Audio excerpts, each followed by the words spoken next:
এটা যতবারই বলি আমি নিজেও আবেগ আপ্লুত হই, যারা শুনে তারাও আবেগ আপ্লুত হয়। আমাদের এলাকার ঘটনা, এক মা বাবার বিচ্ছেদ হয়ে যায়। তাদের একটা কন্যা সন্তান ছিল, দুধের সন্তান, একেবারে নবজাত। সম্মানিত উপস্থিতি, যারা বিবাহ করে বিবাহের বিধান তাদের জানা ফরজ। কোনো কারণে স্বামী স্ত্রীর মধ্যে মনোমালিন্য যদি হয়, সেই বিষয়টা কিভাবে সমাধান করতে হবে সেটা জানাও তাদের জন্য ফরজ। আমাদের কাছে প্রতিনিয়ত মানুষ আসে, বউরে 3 তালাক দিয়ে বসছে। কি দিয়ে ফেলছে? 3 তালাক। এখন এসে আর ফায়দা আছে? তালাক দেওয়ার আগে আসার দরকার ছিল যে হুজুর কিভাবে কি করি, এই সমস্যা, আমার মন চায় আমি ছেড়ে দেই। পরামর্শ করার দরকার তালাক দেওয়া আগে। কোর্টে গিয়া তালাক দিয়া যখন সব শেষ, এখন হুজুরের কাছে আসে, এখন কি ফায়দা এসে? এটা দেন তো।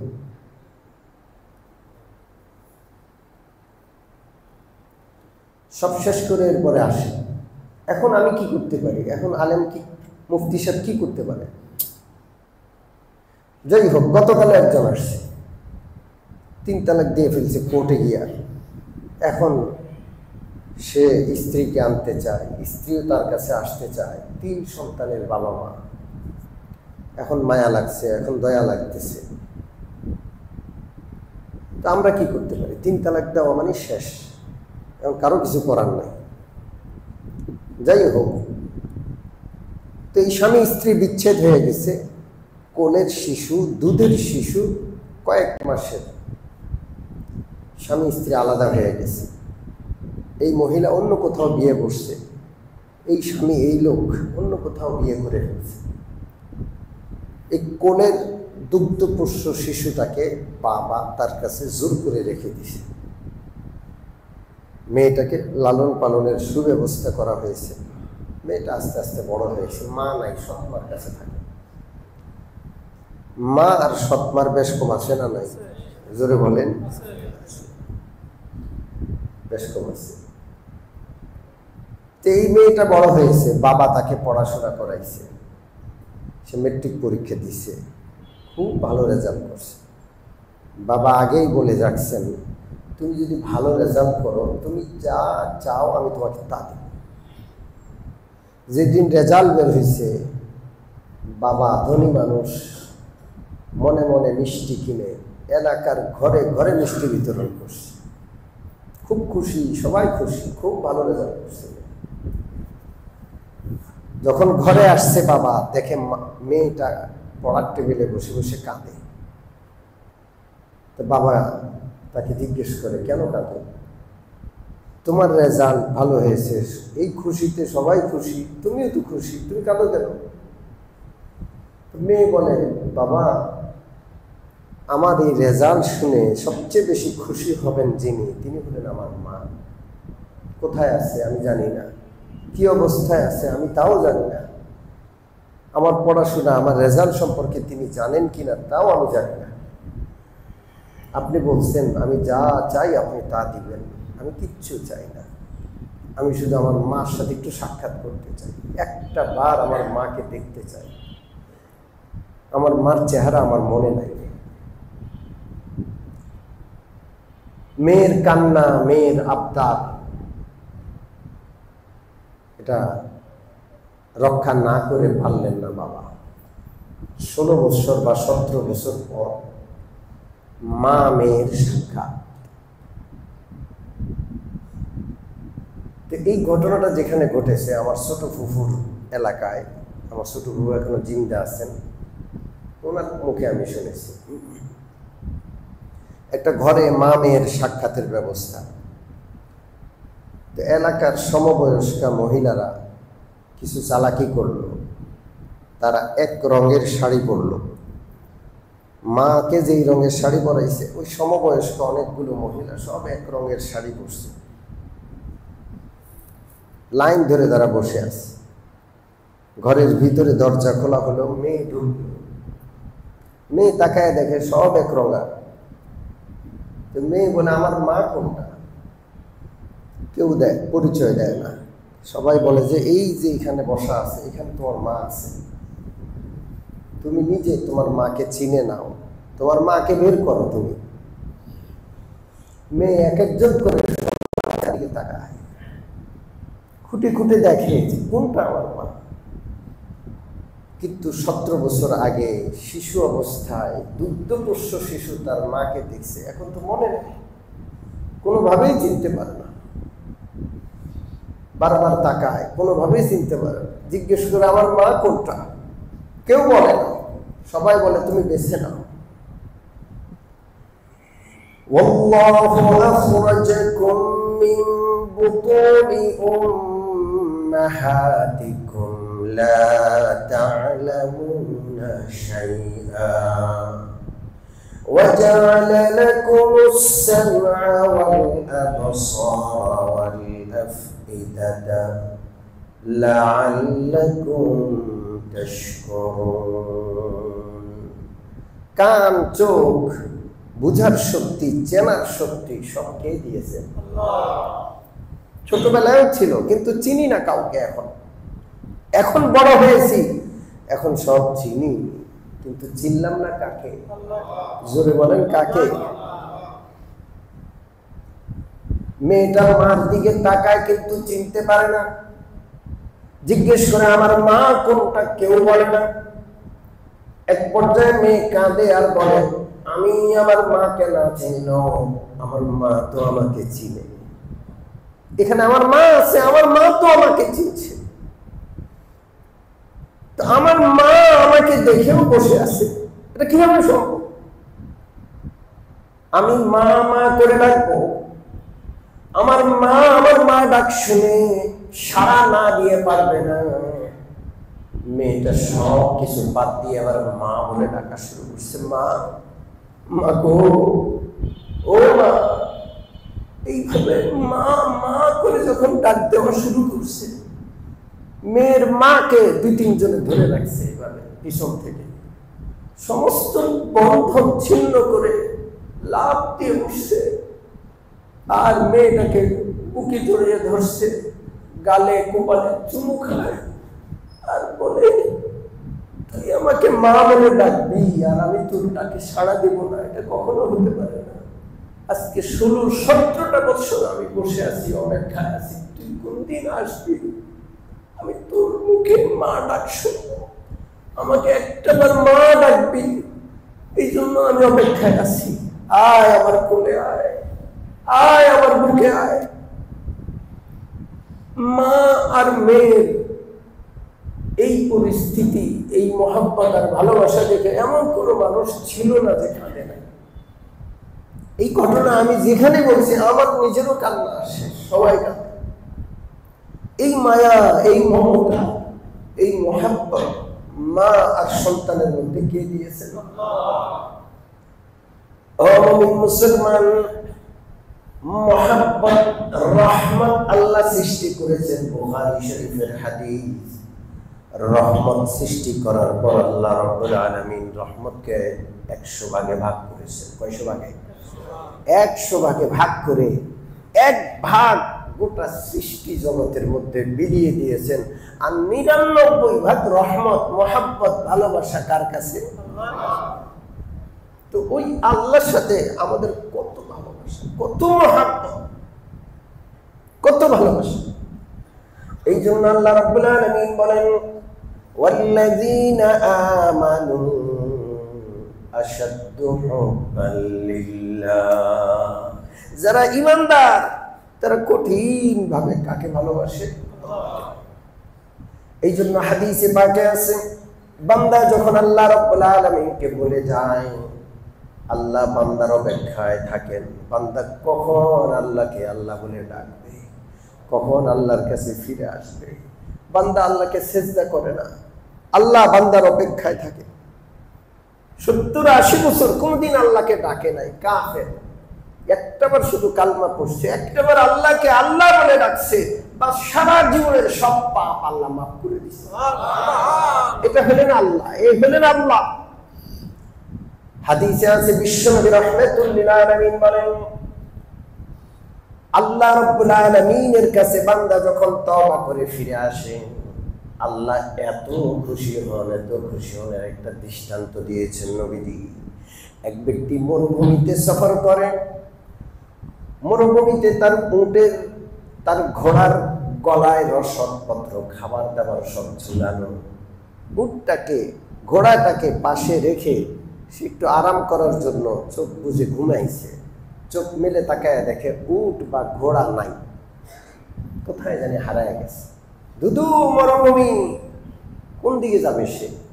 মরা ছাড়া উপায় নাই, খাবার নাই, পানি নাই, কিচ্ছু নাই।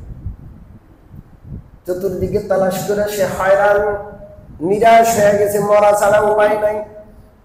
আবার শুয়ে আছে মরণের অপেক্ষা, যেখানে মরে যেতে হবে, আমার খাবার পানিও কিচ্ছু নাই, পিপাসার কষ্টে শেষ, জীবনের শেষ মুহূর্ত এসে গেছে। এই কথা মনে করে চোখ বন্ধ করে শুয়ে আছে। হঠাৎ করে চোখ মেলে তাকিয়ে দেখে তার ঘোড়া, তার উট তার পাশেই দাঁড়ায় আছে, রসদ পানীয় সব কিছু খাবার দাবার সবই আছে। এত খুশি, সে যেন প্রাণ ফিরে পেল, সে যেন নতুন জীবন লাভ করলো। লাফ দিয়ে উঠে উটের গলা ধরে বলে যে, উট তুই আমার মালিক, আমি তোর গোলাম। কথাটা ভুল বলে ফেলছে, বলা উচিত ছিল আমি তোর মালিক, তুই আমার গোলাম। বলে ফেলছে উট তুই আমার মালিক, আমি তোর গোলাম।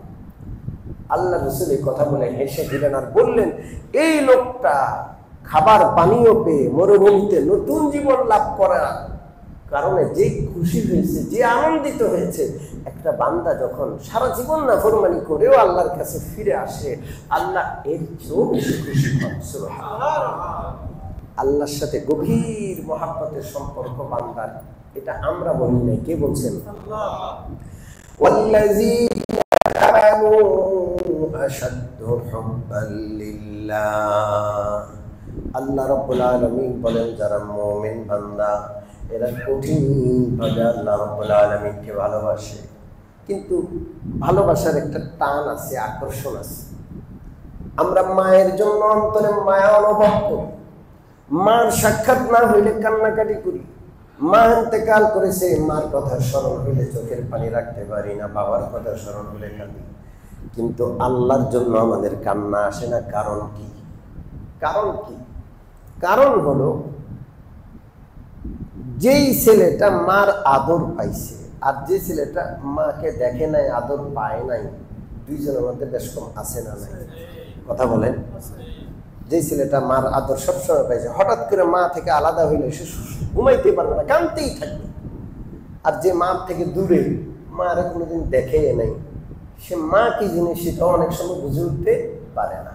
সম্মানিত উপস্থিতি, আল্লাহ আমাদের বানিয়েছেন, তো আমরা আল্লাহকে কোনোদিন দেখি নাই, দেখছি? জোরে বলেন, দেখছি।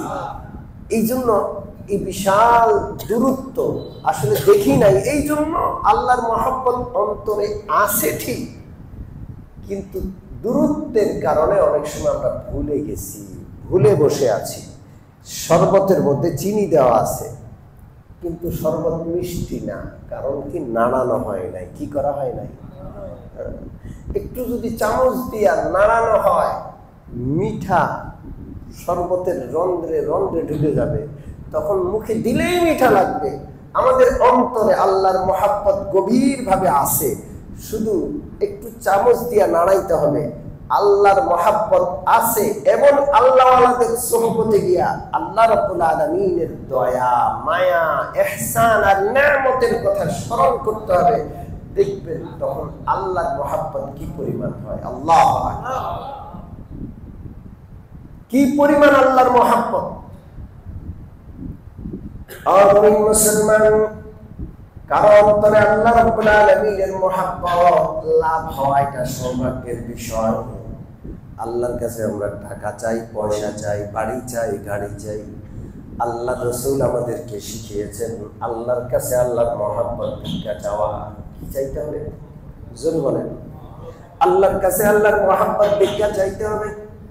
এই জন্য হাদিসে আছে আল্লাহ রাব্বুল আলামিনের নবী আল্লাহর কাছে দোয়া করতেন, আল্লাহুম্মা ইন্নী আসআলুকা হুব্বাকা ওয়া হুব্বা মান ইউহিব্বুকা ওয়া হুব্বা আমালিন ইউকাররিবুনি ইলা হুব্বিকা। আয় আল্লাহ, আমি আপনার কাছে আপনার মহব্বত ভিক্ষা চাই। কি ভিক্ষা চাই? আপনার কাছে আপনার মহব্বত। এতটুকু মহব্বত যেন হয়, আজান দিলে আমি পাগল হয়ে মসজিদে আসি, আল্লাহকে সিজদা করা ছাড়া ভালো না লাগে। এতটুকু মহব্বত থাকতেই হবে, এতটুকু মহব্বত থাকতেই হবে। আল্লাহর নাফরমানি যেন না করি। যে আল্লাহরে মুখ দেখাবো কেমনে?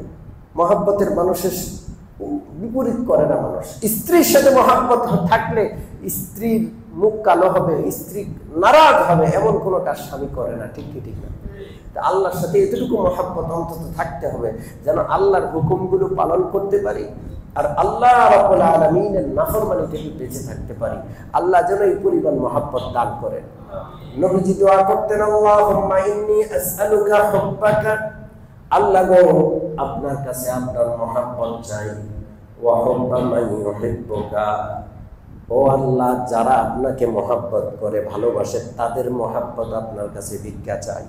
আল্লাহ ওয়ালারা আল্লাহকে মহব্বত করে, আমাদের অন্তরে আল্লাহ ওয়ালাদের মহব্বতের জন্য দোয়া করছি। আল্লাহ যারা আপনাকে ভালোবাসে আমি যেন তাদেরকে ভালোবাসতে পারি। আল্লাহ ওয়া হুব্বা আমালিন ইউকাররিবুনি ইলা হুব্বিকা, আয় আল্লাহ এমন আমলের মহব্বত দান করেন যে আমল করলে আপনার মহব্বত লাভ করা যায়, যে আমল করলে আপনার নৈকট্য লাভ করা যায়, ওই আমলের মহব্বত আমাকে দান করেন। আমিন বলেন।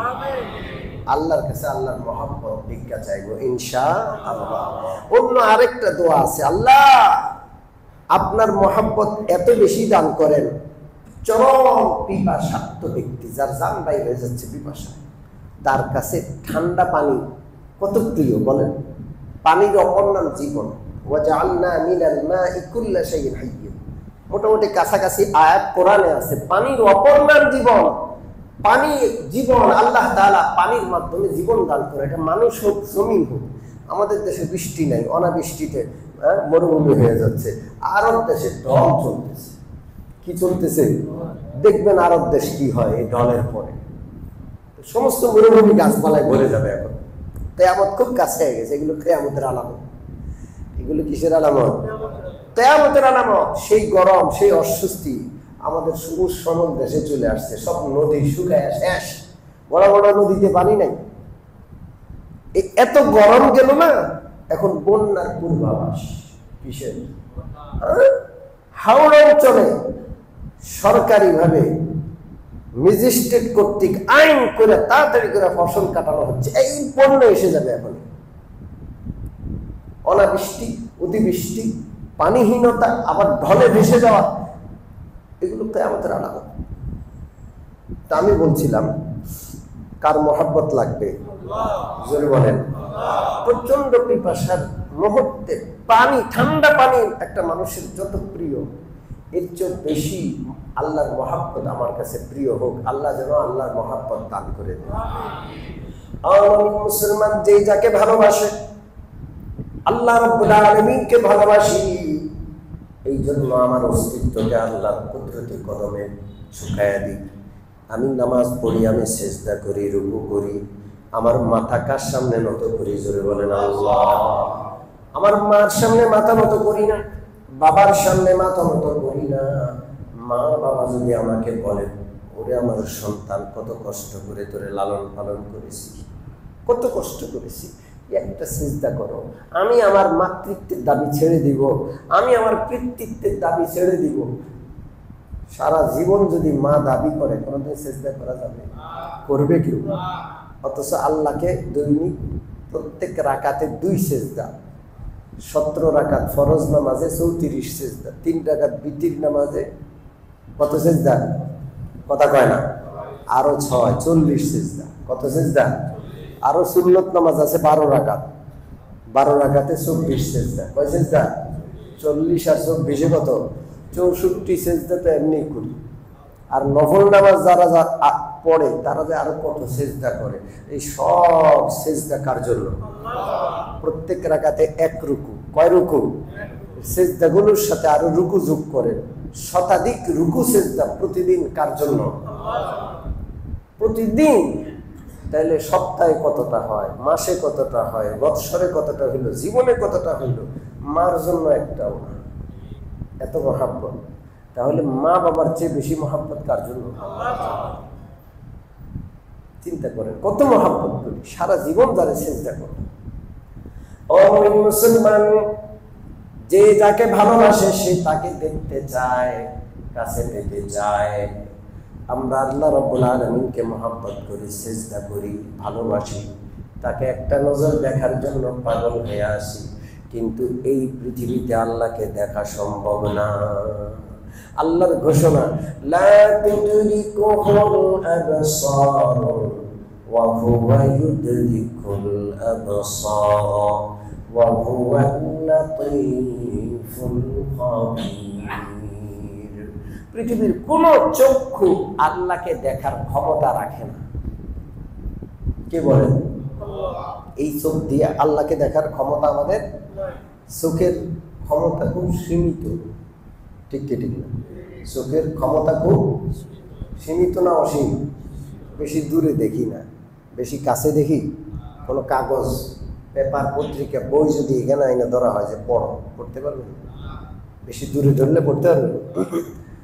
একদিকে তাকাইলে সব দিক অদেখা, সামনের দিকে তাকাইছি পিছনে দেখি না, ডানে বামে দেখি না। চোখের দৃষ্টি শক্তি সীমিত না অসীম?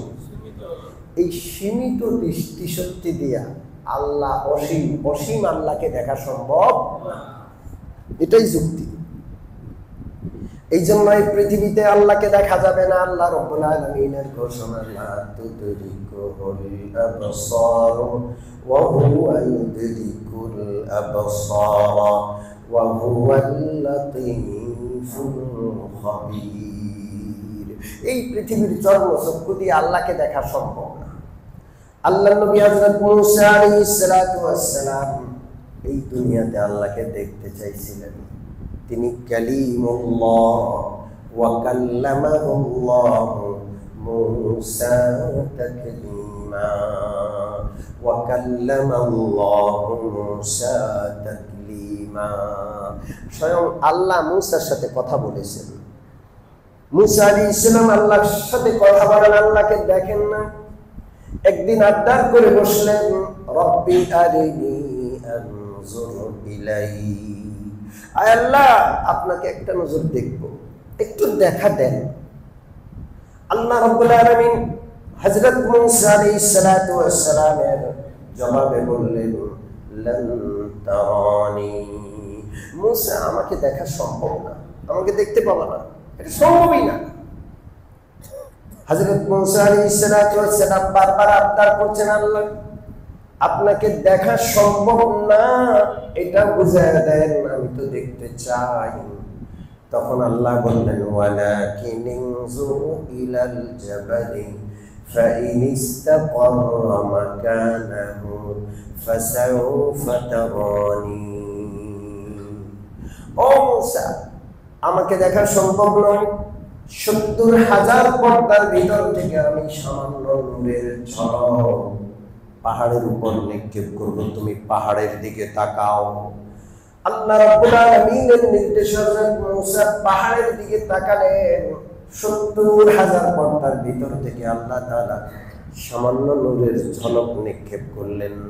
ফালাম্মা তাজাল্লা রাব্বুহু লিল জাবালি জাআলাহু দাক্কা ওয়া খাররা মুসা সাইকা। আল্লাহর তাজাল্লি পড়ার সাথে সাথে পাহাড় জ্বলে পুড়ে ছাই হয়ে যায়। নবী মুসা আলাইহিস সালাম বেহুশ হয়ে জমিনে লুটিয়ে পড়েন। আল্লাহু আকবার। হযরত মুসা বেহুশ হয়ে গেলেন, পাহাড় জ্বলে শেষ, ছাই হয়ে গেছে। فلما أفاق قال سبحانك تبت إليك وأنا أول المسلمين। হযরত মুসা আলাইহিস সালাম যখন হুঁশ ফিরে পেলেন, আল্লাহর কাছে তওবা করলেন, আল্লাহ আপনি বলছেন আমি সইতে পারবো না, আমি বারবার আপনাকে পিড়াপিড়ি করছি, আমি ক্ষমা চাই, আমাকে মাফ করে দেন, আমি তওবা করলাম। হযরত মুসা আল্লাহর কাছে ক্ষমা চাইলেন, তওবা করলেন, আল্লাহ আপনাকে দেখতে চাওয়াটাই ঠিক হয় নাই। এই পৃথিবীতে আল্লাহকে দেখা সম্ভব? জোরে বলেন, দেখা সম্ভব? কেউ যদি বলে আল্লাহকে দেখছি, বিশ্বাস করবেন? একজন দেখছেন, তিনি হলেন মুহাম্মাদুর রাসূলুল্লাহ। তাও ইহ জগতে না, আল্লাহ তাকে উপরে উঠে নিয়েছেন, মেরাজে নিয়েছেন। কোথায় নিয়েছেন? আল্লাহর আরশে নিয়েছেন। আল্লাহ সেখানে তার সাথে সাক্ষাৎ দিয়েছেন, দুনিয়াতে না। সম্মানিত উপস্থিতি, আল্লাহকে আমরা দেখব, তবে একবার দেখব, সেটা কোথায়? জান্নাতে, ইনশাআল্লাহ। জান্নাতের সবচেয়ে আকর্ষণীয় নেয়ামত, সবচেয়ে দামি নেয়ামত যেটা মুমিন বান্দারা জান্নাতে লাভ করবে, সেটা হলো দিদার। কার দিদার? জোরে বলেন। আমরা আল্লাহকে দেখব কোথায়? সেই দিদারের অপেক্ষায় আমরা আছি। জোরে বলেন। আমরা আল্লাহকে রাজি করব, ইবাদত বন্দেগী করব ইনশাআল্লাহ। আল্লাহর নাফরমানি করব না, এত সন্তুষ্ট করব যেন তিনি আমাদেরকে দিদারের মজলিসে বসার সুযোগ দেন। জোরে বলেন আমিন। ওয়া আখিরু দাওয়ানা আলহামদুলিল্লাহি রাব্বিল আলামিন ওয়া সাল্লাল্লাহু তাআলা আলা খাইরি খালকিহি মুহাম্মাদিন ওয়া আলিহি।